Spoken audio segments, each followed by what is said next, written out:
It is now my pleasure to introduce our convocation speaker and my friend, Roy Conli. If you have the good fortune of visiting Disney's headquarters in Los Angeles, walking around the campus with Roy, you will have the feeling that you are with the world's coolest mayor. Everyone, and I mean everyone, from security guards to storyboard artists to the baristas at the on-campus Starbucks to vice presidents in the Disney Corporation, they light up and offer an enthusiastic wave as Roy walks by. He knows everyone. And if you linger after he passes, remain in the wake of Roy, you will hear again and again how kind and smart and truly visionary our speaker is. Roy Conli, who won an Oscar in 2015 for Big Hero 6, joined Disney Animation Studios in 1993. He is the producer of The Hunchback of Notre Dame, Hercules, Tarzan, Treasure Planet, Tangled, and Strange World.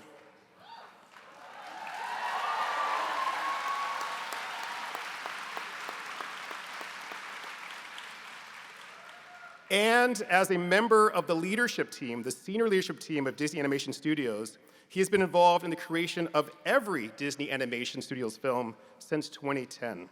So from Frozen to Moana to Encanto to Zootopia, you'll find Roy's name in the credits.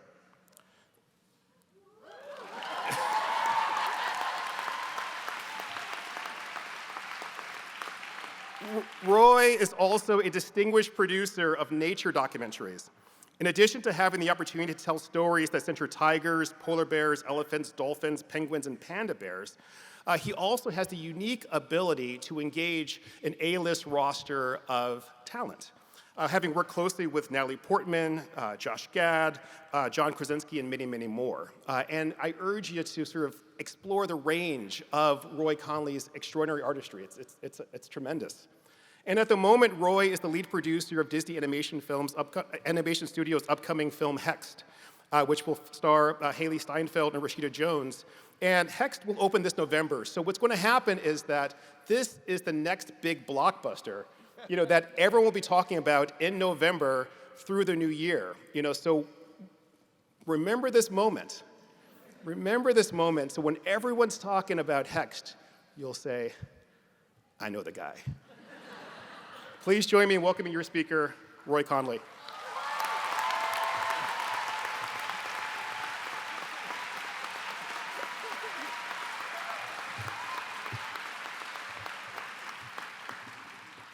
Well, I'm glad he soft-selled me.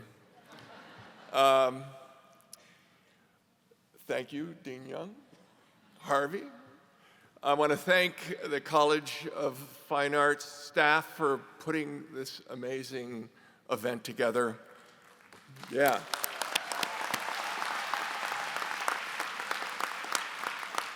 I want to thank Beth, sitting over there, who's kind of guided me through the day. I want to thank Jamie Morris, Harvey's assistant, who got me here today. And I want to congratulate you, the class of 2026 College of Fine Arts.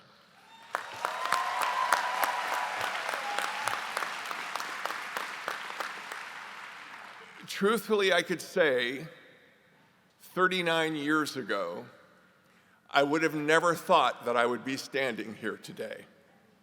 That said, 33 of those 39 years, I would have never imagined I would be at Disney and now have produced some 20 films. That wasn't the plan. So before I launch into my screed, offering a few kernels of advice and support, I just want to say, you have no idea what tomorrow will bring. Just enjoy every moment of it. Go ahead, you can climb for that. Now, I'm cognizant that I come from one of the schools one of the disciplines that's taught at the School of Fine Arts, as it was called in my day, now the College of Fine Arts. You guys have actually elevated it. And I just want to say that being a theater major meant that I've been involved with story all my life. And I think that all of us, as artists, are to some degree storytellers. And I hope, yeah. I know where the theater majors are sitting. So I hope what I have to say today will mean something to you. I have had a ringside seat. My wife is a visual artist, and I have been able to watch her creative process, which is entirely different. But I think the essence of the work is still the same. It's showing up, it's staying curious, and then it's about really pushing forward through doubt to make something honest and pure. Actually, the biggest thing I've learned from her is that she can make things out of nothing, and I just talk about it. So before I begin, I just want to talk a little bit about some life lessons. These are some generalities that I hope that you can take away with you. Take these both literally and metaphorically. 1, food is your best medicine. Stretching is a quiet act of self-respect. If you ride a bike, wear a helmet. And if by chance life knocks you down, do your physical therapy. Now, you're talking to a guy who broke his elbow 2 months ago, and it moves now, so this is good. But this is kind of, I guess, my equivalent to sunscreen, wear sunscreen. But it may sound simplistic, but I really want to let you know that no one emphasizes enough that your life is going to be built day by day on how well you take care of yourself when no one's watching. You know, it's just not when the times are good, but it's when times are bad that you have to know where you are and who you are. Because at some point you're going to fall off the bike. It may not be literal, but it may matter even more. Because plans will break, confidence will wobble, something that you thought was sure will turn out not to be. And in those moments, what carries you forward isn't your brilliance, isn't your luck, and strangely not your degree. It's going to be how well you've learned to listen to yourself, to rest when you need to ask for help when you need to rebuild patiently even when it's frustrating and slow. So from today on, your challenge, your educational challenge, is to take care of yourself. Now, the idea of taking care of yourself also connects directly with how you work with others. Theater is an extremely collaborative art form. Animation, even more so. I have up to 450 visual artists working on a film. I have up to 150 musicians, composers, orchestrators, actual people who make the music in the room at some point. I have a team of post-production supervisors who guide the production. It's a huge team. And this concept of collaboration really is important to me, and it is the center of my work, of my creativity, of my leadership, and of my life. So I'm going to give you a couple of things that I believe in. 1, work with people smarter than yourself. I've had absolutely no problem doing that. The power, the input, the guidance of others is invaluable. I have been lucky enough to work alongside some of the most amazing people, both in theater and the film industry, and they've taught me so much. My first gig out of undergrad was working with a wonderful producer by the name of Donovan Marley, who started the Pacific Conservatory of the Performing Arts and ran the Denver Center Theater for 21 years.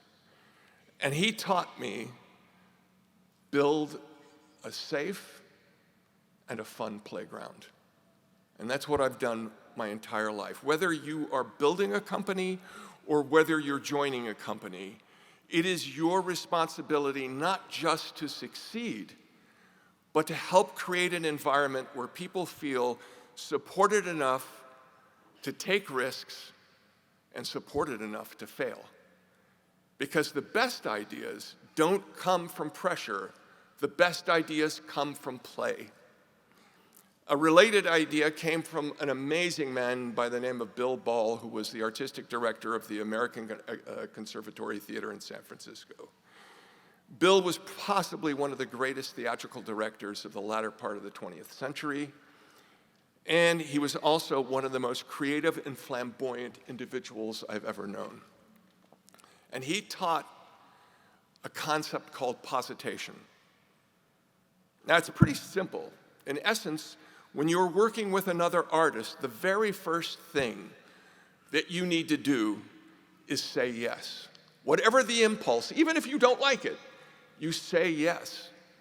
Because if you say no, for the rest of the time you're working with that artist, they will be looking out the corner of their eye for your approbation.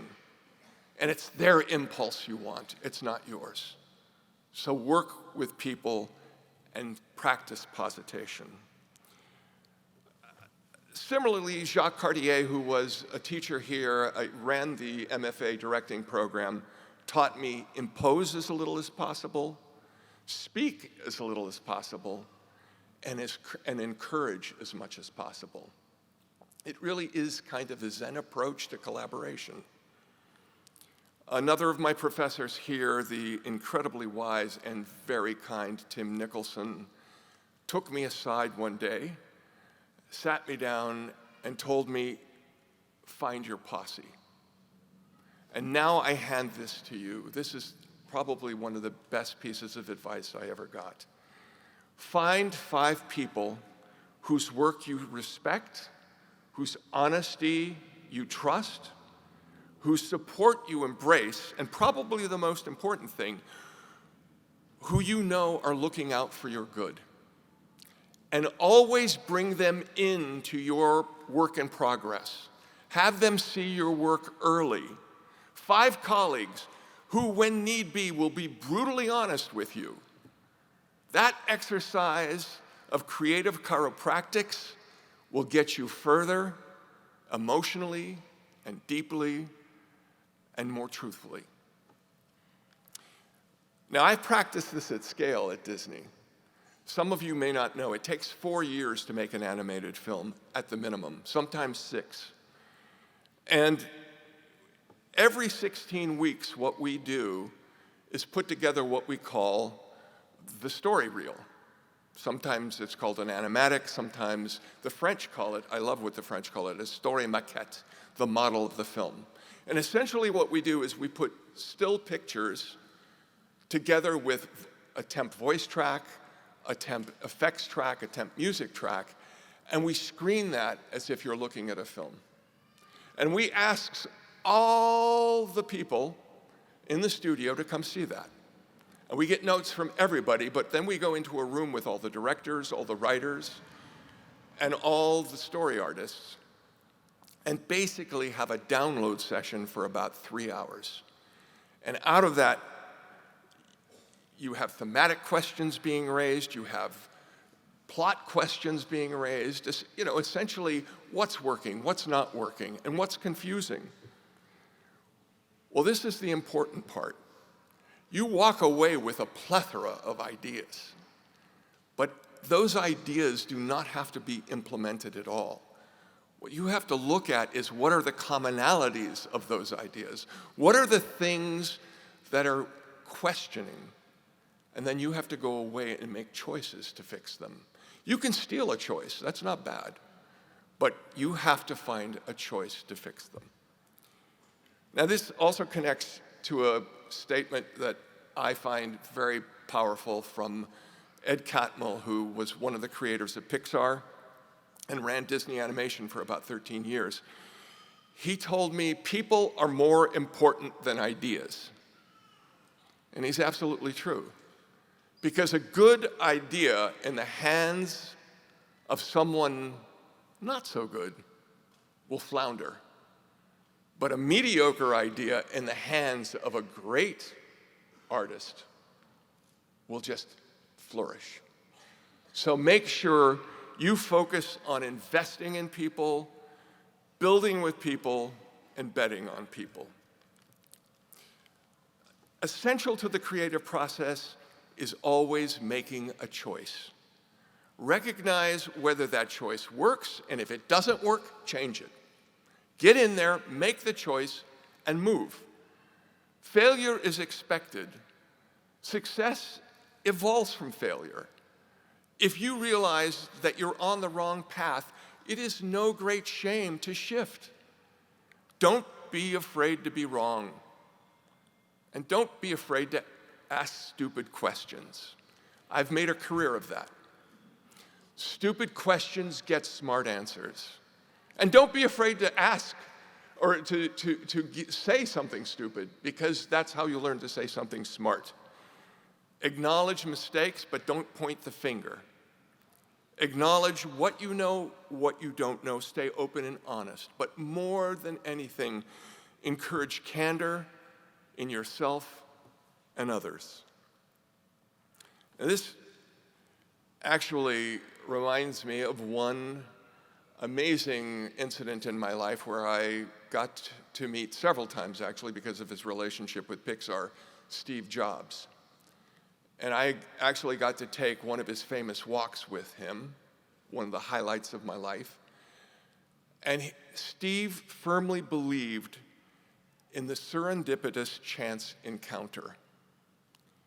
He observed that more ideas are born in hallways or over lunch or just in a passing conversation. Innovation isn't always planned. It often bumps into you. And that's why he cared so much about space.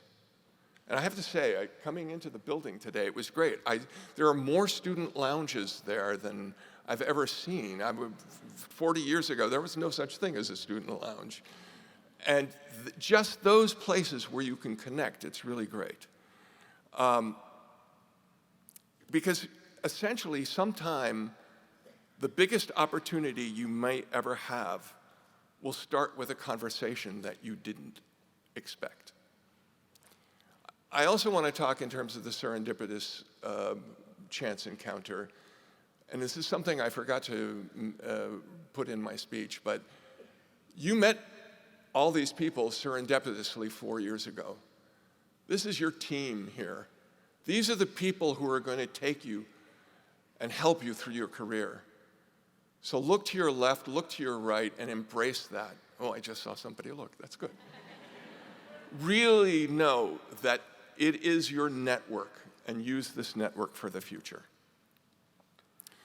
So here's the truth. Your career is going to change. Your plans will shift. The person you think you're becoming may not be who you become. But if you build safe playgrounds, if you practice positation, if you surround yourself with great people, and if you open yourself up to unexpected collisions, well, you'll be more than okay. You'll be someone that people want to work with. So everything that I've learned in terms of theater, collaboration, success, failure, really comes down to story, because I've been working in story all my life. And I found that stories, great stories, have three components. One, you build a world that people want to be in. That's exciting, that's vibrant, that's alive. Two, you create characters who you care for, who have something important to say, who have something important to do. And then thirdly, you start looking at the story. Because if you have those first two, you can tell any story you want, an infinite amount of stories. So you guys, you have a world. Make it a better world. Make it a world worth living. You have your characters. your friends among you, the people you love. 3, go out and tell your story. Go out and tell your story and make it mean something. Go forward and take risks. Be kind. Stay curious. And if all else fails, wear the damn helmet. Congratulations, class of 2026. Thank you.